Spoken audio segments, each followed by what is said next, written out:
All right. Hey, everybody. This is Jared Napolitano at JNAP on the forums and Gemp and Slack. Welcome to my Star Wars CCG streaming series, which I've titled very unoriginally, That Time I ... And what I'm going to do here is hopefully on maybe once a week or once every 2 weeks, do a review of one of my old games that was pretty interesting, and with the intent of hopefully entertaining people in the community, active players, passive players, new players, returning players, and just showing them some old games and stuff that'd be kind of interesting. So let me pull up the away message. If anyone's in the chat, let me know if you can hear and see everything okay. One of the cool things about this is I'm going to use the new interface for Gemp on the Unity client that Eric Lanz has put together. And I think that'd be a pretty neat way to see what's coming down the pike for the community. So this will be to entertain, but it also might be helpful to new and returning players on seeing some different lines of play, and then as well, it's going to be a way to maybe identify some bugs in the system, so we can pass them on to Eric, so he can continue to tweak this so it eventually becomes as bug-free as possible. So, as the title says, this was a game where I played against Bastian, who, one of the greatest players of Star Wars CCG history, and it was a couple years ago.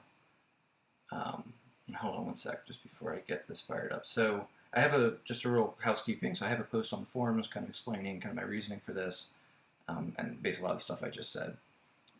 So, hopefully, if you missed it live, hopefully you tune in. Feel free to give me feedback.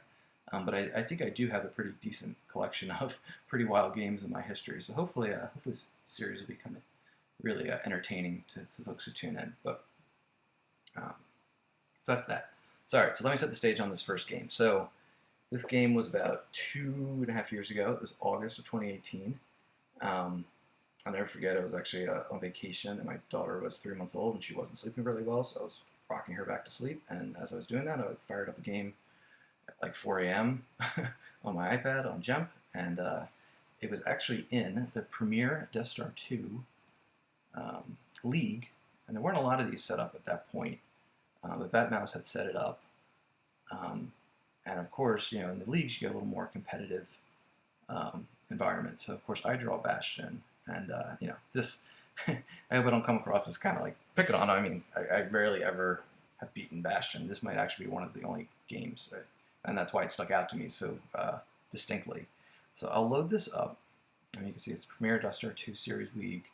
And another cool thing about this game is that it's in an alt format. It's not in your open format. So it'll be cool. We'll walk through. We'll see kind of how the game was a little different back then. When I was first playing on Gemp in like 2017, 2018, I played PDS2 a lot more often than recently, just becoming more ingrained in open format. So there'll be some interesting things to check out here. So let me fire it up. You guys hopefully can see everything okay. Hopefully hear me okay. I'm going to hit the play button as we get set up here. And I'm playing Prophet, and he's playing his Set Your Course Start with Brangus. Now, I know there was a really good interview that Kendall Hallman did with Bastian, and he asked his questions at the end. Favorite card, least favorite card, and I think, or maybe it was the Holo Theater episode that Dan and Jerry did earlier in 2020, where they asked Bastian, what's your favorite card?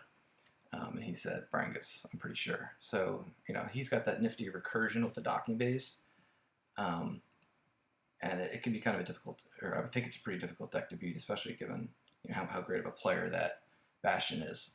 So here's the start. I'll talk through this. One of the cool things, as you guys might see in the bottom right corner here, is this scrub bar, which is brand new.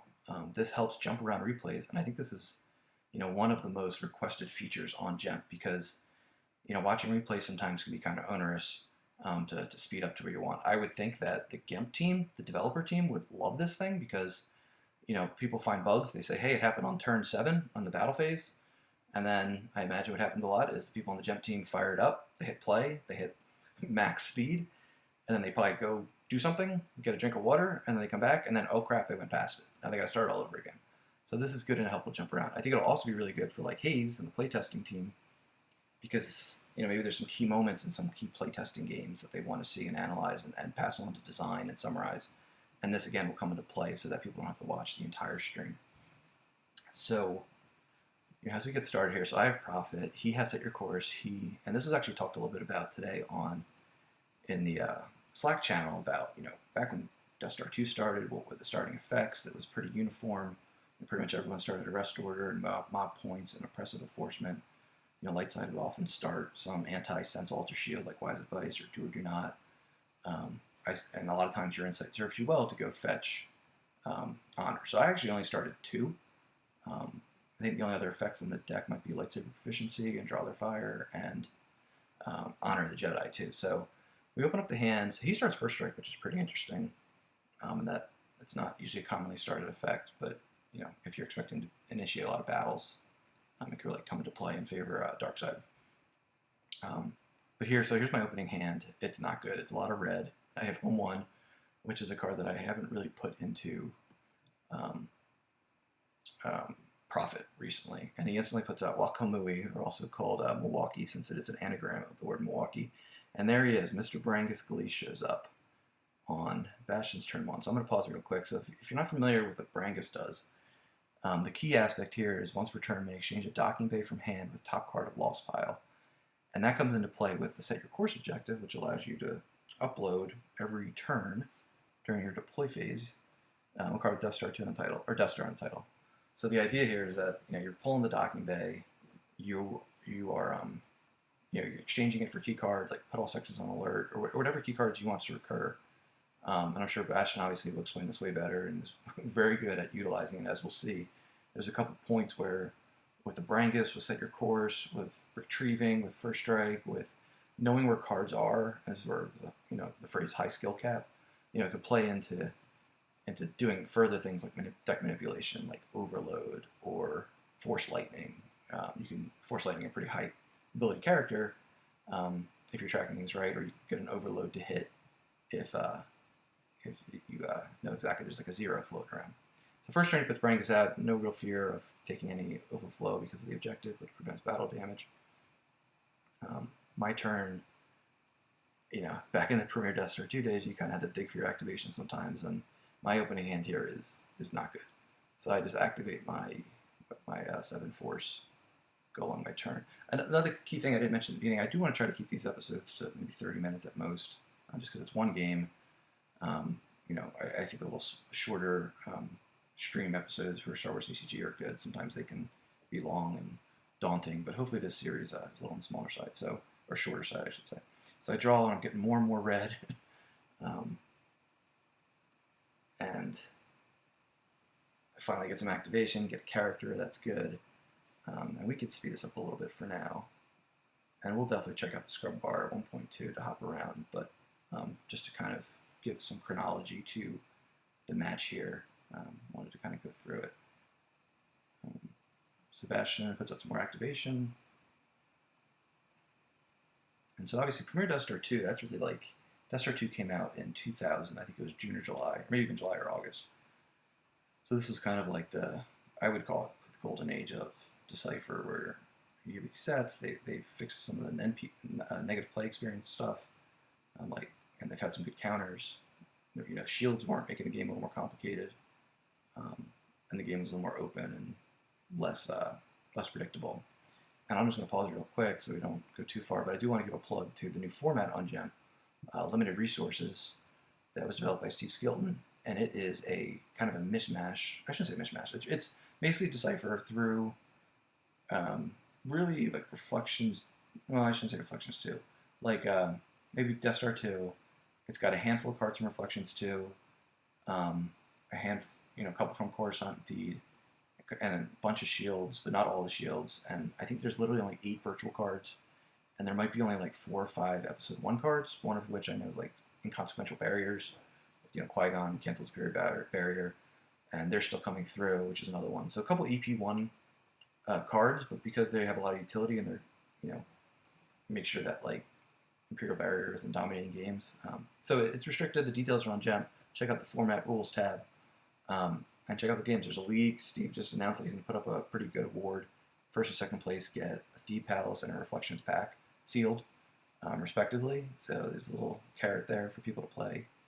And check out the new format, because these all formats are neat, and you know, you can only play so much open. And especially now we're kind of in between, you know, not metas, but we just had Worlds, which was a lot of open games, and now we can kind of switch it up. So all right, so back to the game. So I play out of commission. He grabs it. Probably a card he doesn't want me to keep looping, just because he kind of relies on getting certain cards back from his lost pile. And we'll see, you know, good old, there'll be Hell to Pay, the OG grabber, and deploys for free with Oppressive Enforcement. He puts out Come Here, the Coward, and Blast Door controls. Coward's going to stop my retrieval. It's slightly different than the shield that most people might be familiar with, where, you know, the shield requires Darkside to occupy one battleground, but the effect doesn't. And now he comes out with Signer Fleet Systems, so he can get some retrieval engine going. In my hand right now, I still just have, you know, 2 characters, 1 ship, bunch of red. And this Prophet deck does have a ton of red that relies on keeping him alive. Keeping Han alive, that is. So we're still in 2x here. This game does get pretty interesting. There's a couple of neat things, and I did watch it earlier just because I wanted to make sure I wasn't misremembering certain things. If you guys have ever seen The Irishman, you know, that key movie where it's really interesting analysis of how people's memories aren't exactly what they think. Or I think there's a show, I don't know if anyone's seen The Affair on Showtime. I think that's a similar thing where you have 2, 3 different people who are calling the same thing. But point being, I wanted to make sure I didn't forget anything. So I put Luke down, I play Barrier, or he plays Barrier, I sense it with one of my 2 senses I have in my hand, I succeed. One of the cool things about this format is Destiny is just awful. You have floating zeros, you have a lot of 1s, you don't have the Jedi Levitation Virtual to grab your mains into your hand. So, you know, I actually didn't have a ton of fear sensing stuff. You're more likely to mess, whereas in today's game, very often you're drawing 5, 6s a lot, where this would fail. Alright, so I bring Luke down. I have 15 cards in my force pile. And now I come down with Lando with Axe and Luke Saber. He's going to use Simalu to peek at the top card, and he chooses not to place on bottom reserve deck. I initiate battle. I don't retrieve because of Coward. He tosses the numbers card, 2,720-1, which is interesting, knowing he's got Brangus and Emperor. And let me pause, this is going pretty fast, or at least slow down. So I swing with Lando, or I use Lando's text, and I succeed. So now Simalu is excluded. Let me slow this down from 3 to 1. And now I'm swinging for Emperor, and there's like no way I'm going to hit Emperor. I draw 3-1. He goes to Force Lightning Lando, and I use my second sense. And again, thinking, hey, this will probably work. And I draw Control, so it hits. So he's not able to zap Lando. So I'm at 10 power, and this is actually brand new. I think this was just rolled out last night, but you know, this wasn't in the stream that I did last week. Yeah, with the tournament report or when they did the finals, but now there's a little more detail here. Power equals 10, battle damage 0, just that might kick in a little later, but you know, it really writes stuff out, so it's not quite as, you know, it's just not like a +1/+1 the way that it has been with like Power Destiny and Attrition Destiny. Oh, they hit the scrub bar and I went to turn 11. That's not good. Let's get back. Let's see how well this works. We're testing now inadvertently. Let's go up to deploy 2. I think this is where we're at. Let me hit play.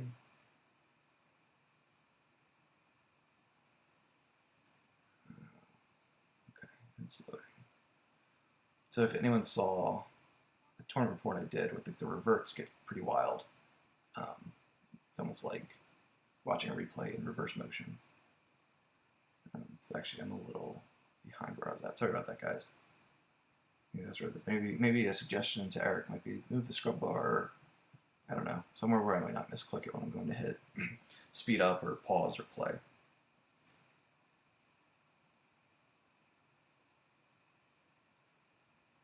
Let me scroll down here. This is when he puts out Coward. Maybe I'll just click and drag. Let's try this out. So yeah, so we're going to his turn. Now I went to, maybe this is better. Going back to my control phase of turn 3.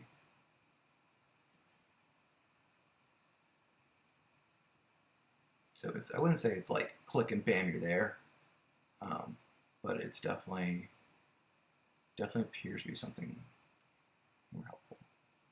So yes, this is when I put Luke out. Let's speed it up. Since the barrier. So actually, I'm going to make a note of that real quick. Let's sub our location. See Lando come down, Luke come down with the saber. Now we have the battle. And this is about where I stopped. Okay.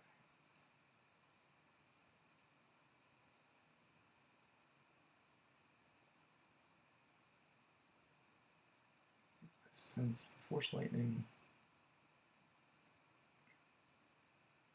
And then what'll end up happening here is I think he draws high and I draw low, but we'll see what happens here. So I play Courage of a Skywalker, good old classic Premier DeathStarII card, because I figure my Destiny sucks. I'd rather just take the 5 additional and lose the Battle Destiny, because now Luke can't apply his ability towards drawing Battle Destiny, but Lando still adds. So I ended up, winning the battle 17-7, so and I play Old Ben to revive Lando. Nowadays, I would most likely get canceled with Cold Feet Virtual, which is a big knock on using it, although I know Paul Myers used a couple of bends, I think, in his Diplo. So he loses Baron, Soontir fell from hand, and Emperor for the other 9 damage. Go to my draw phase. I still have a ton of force in my force pile. And I don't see I'll draw some goodies. So now I have 2 Someone Who Loves You, Tunnel Vision, Ben Kenobi, I got Cantina, a Barrier, a Clash. I'm cooking, so now I feel pretty good. Obviously, he can't drain on the Death Star docking bay.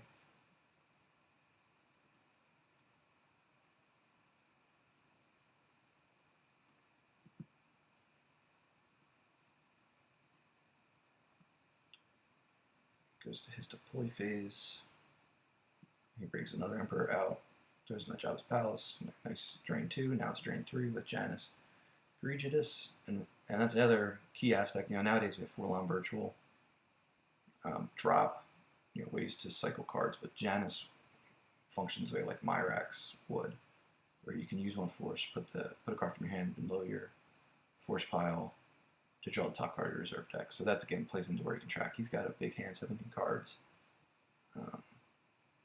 And now I don't want to release Han quite yet. First of all, I don't even have 10 cards in my lost pile, but also I don't have 2 Battlegrounds for Coward.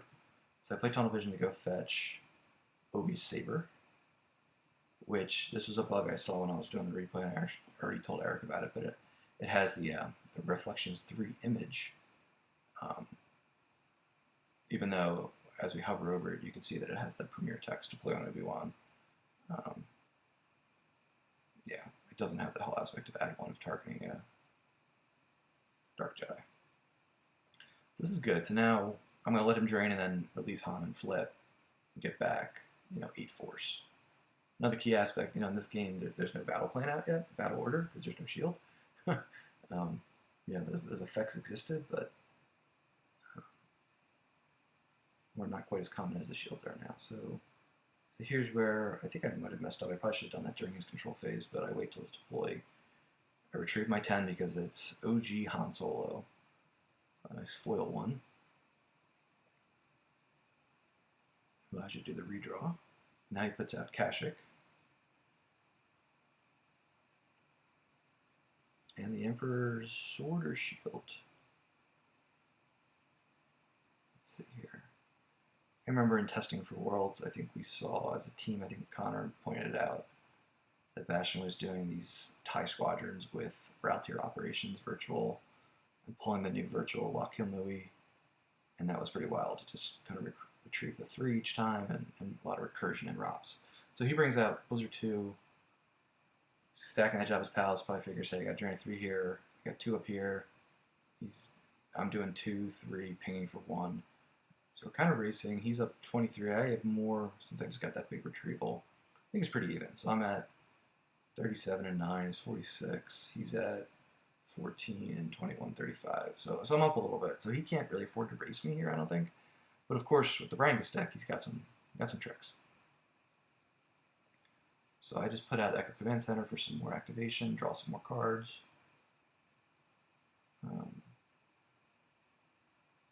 And we enter his turn. What is this? His turn 6. I think there's 11 in total. So we're almost over halfway there. And we've been going for 23 minutes. So again, I'm trying to target these to be around 30 minutes. But so he plays Monarch Lost, very common for the era. And then he starts playing Overload on Obi.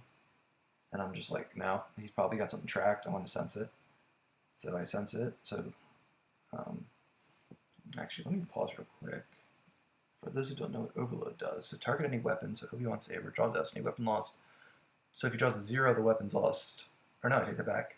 Well, yeah, if he draws a 0, the character's also lost. So I'm figuring he probably has tracked a 0 somehow. With Janus, perhaps, probably. So I don't want him to kill Ben Kenobi, one of my favorite characters in Star Wars CCG. So yeah, he was going to do that during his activate phase, so he definitely had something ready to go. So I play Could Be Worst, reduce damage for 3. Just cross my fingers that he doesn't have a Omnibox, or not Omnibox, it's worse, that wouldn't be out yet. It's Worse, which I guess was a lot less played than the combo, since it had more utility. So he comes down with IG-88 from Enhanced Cloud City, and Mara, not EPP Mara, because she didn't exist yet. And in my head, when I was rewatching this again, just for a quick, I definitely assumed that she had a lightsaber, just from seeing her so often. So now he goes to shoot IG-88, and I figure he's got 1 card in his reserve. I don't know if he even verified it, but he's got 1 card in his reserve. He's doing this attack. He knows it's like a 6 or 7. So I play Blaster Deflection, which is interesting. Maybe he was trying to bait it out, because he knew I had it when he did the Monarch Lost. Maybe let me see, Mournful Roar, which is a card that you will probably only see at although it might have actually worked in this deck, but most people at this point will probably just use it for the Destiny 7, since there was not a lot of Destiny 7s, as there are now, not quite as many. But if he were to kill Han, he could put this on Chewie, which would have been a real problem, as you guys will see, because Chewie actually ends up going to space. I would lose 1 force at the end of every player's turn. So the problem is it's an immediate effect, and I think I have 2 controls in here, so that would have canceled it. So I draw Hujix 1 for Battle Destiny, and he's got me outpowered by 11, so I'm going to have to lose Ben, especially since I have a second Ben floating around.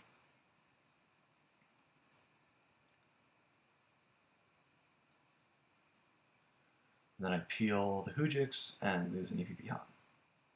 And of course, you got first strike going for him on that. So there's some good back and forth in this game with the first strike pings.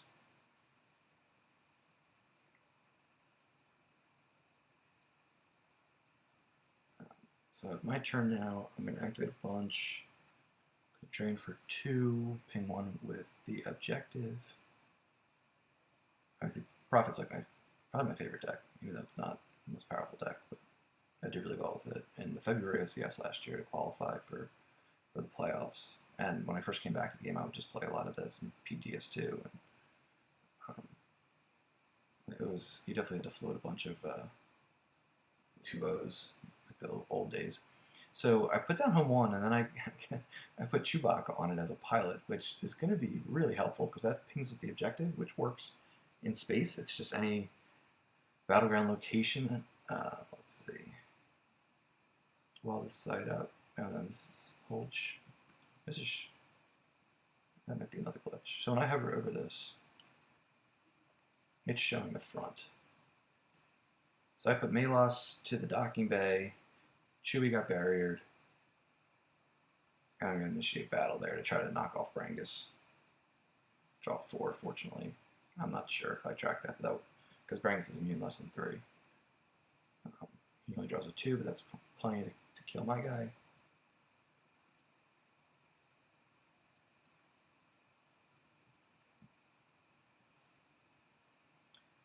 And so he gets, but of course he's not going to be the only Brangus in the deck. So I can't battle his TIE, his TIE squadron there, because my Home 1 is barriered. It's his turn now, start of turn 7. He's going to hit me with a 4-strand F3.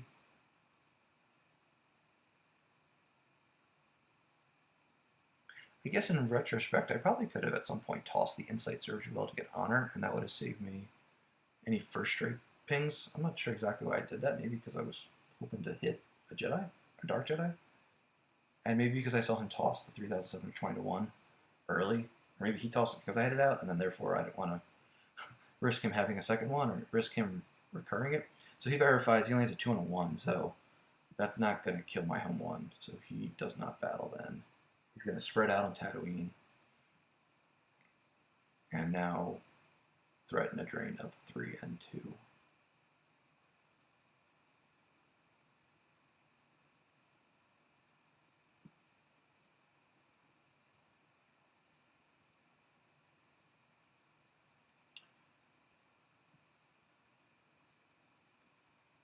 So now it's my turn 7.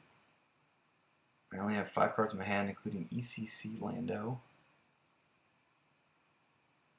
I'm going to hit him for 2 with the objective. He tosses a Monarch and a Twilight Advisor from hand. He also loses a Barrier from hand, and a third, there will be hell to pay. I mean, this was life in 2000, 2001. Play 3 grabbers, especially if they're free. Nowadays, maybe, if you're playing against Joker King, he usually runs 2 or 3 grabbers in his court deck, which is not crazy, I'll say repeatedly, given how many powerful, especially light side powerful interrupts there are. So now I draw up a bunch. I get a neighbor in, I get a grabber of my own, I go to alter his Signer Fleet Systems, and I draw Luke Skywalker Jedi Knight. So I'm going to tell Chris Kelly about that. It's not always a great time to draw a 6 for Destiny when you have an ability 5 character out there and you're trying to get rid of their effect. He goes to Trample Master Luke, which this is another instance where I'm like, if he's doing this, he probably knows what's on top, right? Like, or at the very least, he's probably thinking he'll just cycle it. So he does draw the 7, kills Luke, so that's bad. So Mournful Roar comes back again. Like I said, there's some pretty fun things about this game. He's still cycling cards with Janice. I'm pretty sure Brangus comes back pretty soon. And his control phase, he's going to hit me for some more drains. I don't use It Could Be Worse. I don't know why. Maybe I'm afraid he's going to grab it, or I'm afraid he's going to sense it, or I'm afraid he's got an It's Worse. I don't know. Maybe I just wanted to save it for later, but for whatever reason I don't. So he takes the DeathStarII Docking in hand, and now if he gets Brangus back out, he can exchange the Docking Bay for what, the top 2 cards, I think? However it works, it can recur. So he comes down with EPP Vader. I'm like, I gotta get out of here, I can't let Han die. So now I play Neighborin. Oh, that's why I didn't play It Could Be Worse, because I need these 5 forces to run away. That's exactly why. I didn't want to go down to like, what would have been like 2 or 3, and then risk drawing a 4 or 5 and not being able to run away. So, sorry, so I knew what I was doing, even though it's probably like 5 in the morning. So I run away with Han and Lando. Draw my 3 cents for the cost, and now... So the good thing is Han lives. The bad thing is he's now threatening drains of 2, 2, and 3 on my 3 Tatooine sites. But if I pause it real quick, sorry everybody. So he's at 12 life force plus 10 enhance. He's at 22. I'm at 23 and 7 with 30. So I'm up a little bit, but he's now up in the damage race, threatening 7. I'm threatening 1, 2, 3. And I have Han and Lando in my hand. Either of them can be deployed. And I have a Ben Kenobi.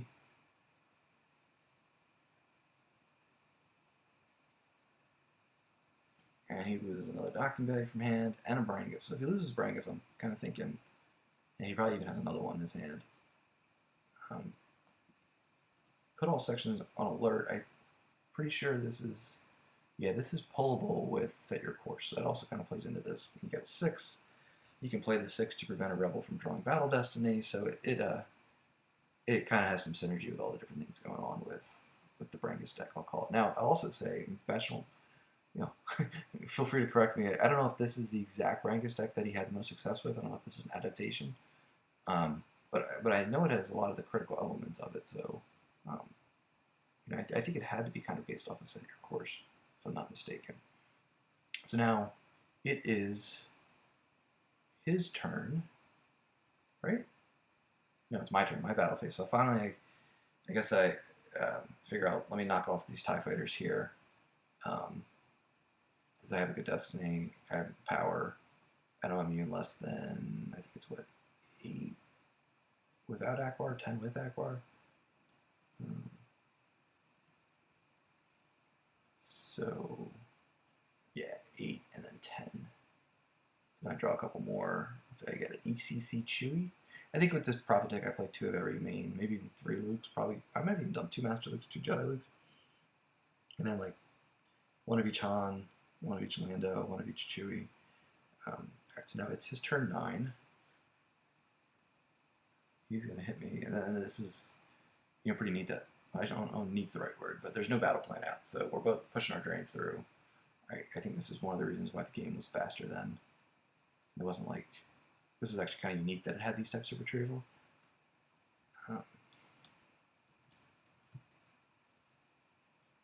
So Brangus comes out as a tie as well. So now, I know he could just recur the tie using Signer Fleet Systems. I say, hey, I'm going to run away again. I don't want to let him get a first strike, 2-card swing in. I don't want to risk losing Han somehow. Maybe if he has a 7. Yeah, if he has a 7 track, both these guys are dying, so that'd be really bad. Which he's got that mournful roar floating around, I'm pretty sure. So I run away. So now with Coward out, that's drain is not going to work, which is good for him. I activate a bunch of my force. This is my turn 10. Or not, turn 9, sorry. Hit him with the drain, go to play Bushuda, and I start drawing a few cards because I need some answers here. I figure that it could be worse, can buy me some time. But yeah, wow, so I do a bunch. I only have 11 force left in my reserve. I'm at 23 total. He's at 8 and 6 is 14, so I'm still up. I do have a drain of 2 and a direct damage of 1. And I got some of this evasion stuff, like, it could be worse, and maybe I might have a control float round or 2. So I top deck Lando, or I lose Lando, lose a tunnel vision from hand, lose a barrier from hand. Deflection, I do an alter on Signer Fleet Systems this time, and it works.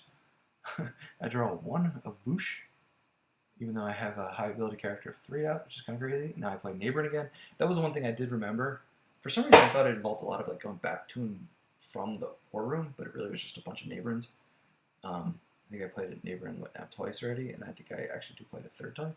So that was pretty wild that, despite 3 grabbers in his deck, I was able to avoid him grabbing my Neighboring leads. So now he starts his turn 10. No, my turn 10, sorry. Because I neighbored on his turn. Okay. Ping for 2.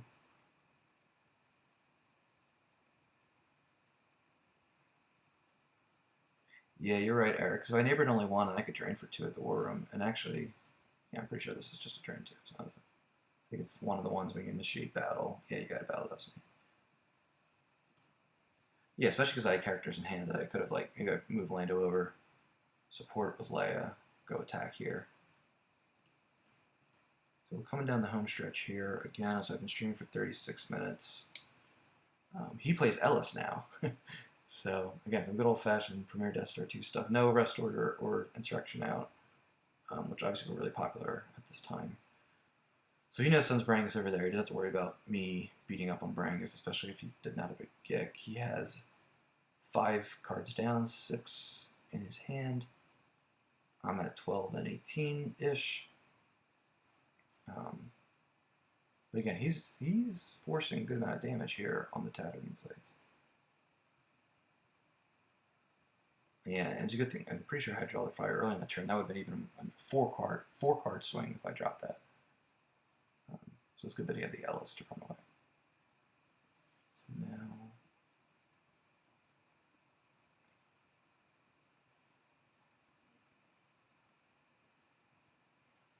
he's going to drain me for a bunch. It ends up being really close in the end. So like I said, I was only on Gemp maybe like a year and a half at this point. I'm sure Bastian didn't know who I was.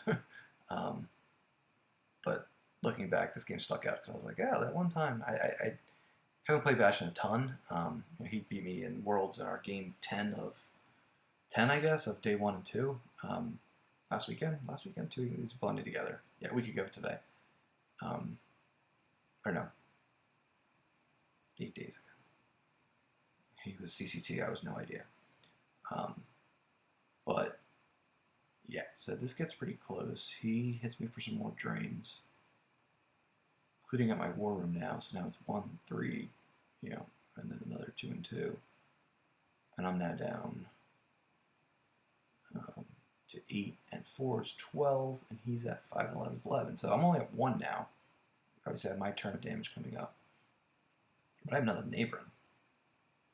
And I think that's what might be the final straw. So again, obviously, you know, I chose this game and stuck out. It was kind of like a tugging on Superman's cape, I think is the phrase. But it's also a really neat game, and I remember it from having a lot of this stuff. So, and I'm, you know, kind of in this period after Worlds, maybe trying to get some more of these types of games in, or play some more limited resources games. Nostalgia of playing the old format. So, yeah, I'm going to play Neighboring here during my activate phase of turn 11. And I draw 4. And who am I moving? Leia and Lando to the war room. So Brangus is going to be in some trouble. I'm going to have power 7 and a gun, which I'll probably mess with, but yeah, 3 Neighborins and at least 1 Ellis. So now I ping him. Still just ping him for 2 because I'm not at a battleground here. And he's now pretty low on life force. We go to, and I drain the docking bay as well.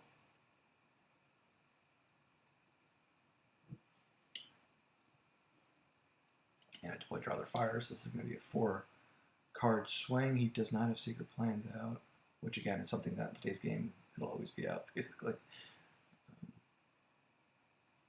And I have Coward Satisfied.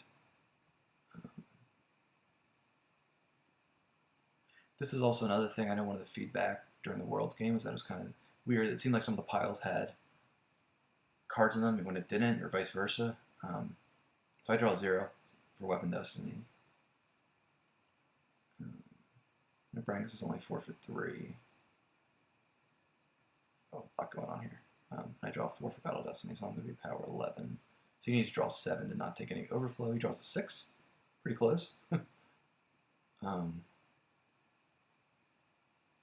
And I need to lose one of these guys. And it'll be Lando. And then he concedes because it looks like... So yeah, so he's going to hit me for a bunch of damage on his turn. It's going to be, what, 3, 2, 2, 7?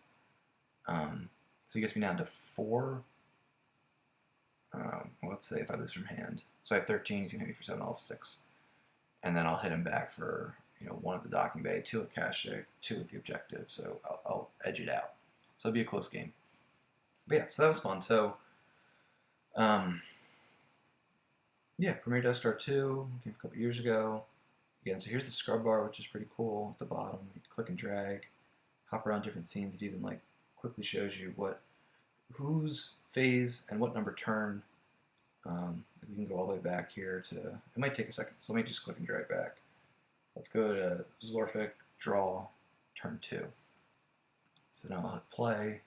Let's see how quickly it pulls it up. So yeah, it's just kind of like computing. So it's not like instantaneous, but it's much, much better than not having it at all. So that's always good.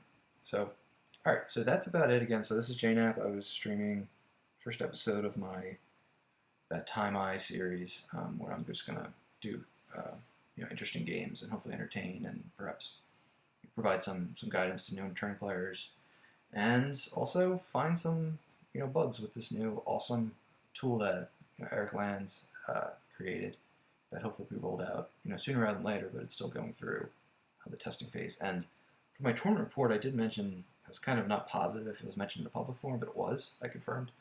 And the Gemp Unity string, that Mac really did say that they're talking and maybe debating about doing a little more open play testing, or beta testing, I should say. So if this really appeals to you and you're interested, I'm sure the more, to a good extent, the more the better for this, to try to more quickly identify stuff that needs some fine-tuning and to help get this out and more operational sooner rather than later. So with that, I'll close it off. Thanks for everyone for joining. Hopefully this was a good stream for you. And take care, and I'll talk to you guys later. Thank you. Have a good night.